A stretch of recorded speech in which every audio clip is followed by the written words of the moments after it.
Hi guys, good evening! Ito lang ang lulutuin ko para sa aming hapunan. Nagisa nga muna ako dito ng isang malaking puting sibuyas. At sinunod ko nga ang igisa itong katiting na pork mince. Nang okay na ang aking pork ay sinunod ko ng igisa itong aking pangsahog na iba pa.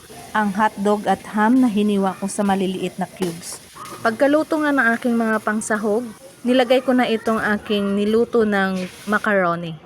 Ang pinaglagaan ko na nga lang din ito ang nilagay kong pangsabaw. Konti nga lang ang nilagay ko para hindi masyadong masabaw.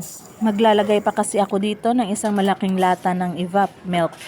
Pagkakulo nga, inilagay ko na itong isang latang evap milk.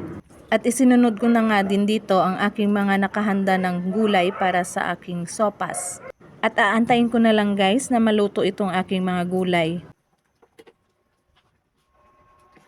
At ayan na nga guys, luto na rin ang aking mga gulay. Ilalagay ko na itong mga itlog ng pugo at itong konting bell pepper para mabango. Maglalagay na nga ako dito guys ng aking mga pampalasa. Garlic and salt, cinnamon powder, pandagdag sa aroma. Gustong gusto ko kasi ang amoy nitong cinnamon powder. At syempre ang black pepper. At hinalo-halo ko nga lang ito ng kasaglit lang para mag-well combined ang aking mga pampalasang nilagay. At ito na nga guys, ready na ang aming sopas para sa aming hapunan. At ito lang ang aming kakainin ngayon. Dinner na tayo!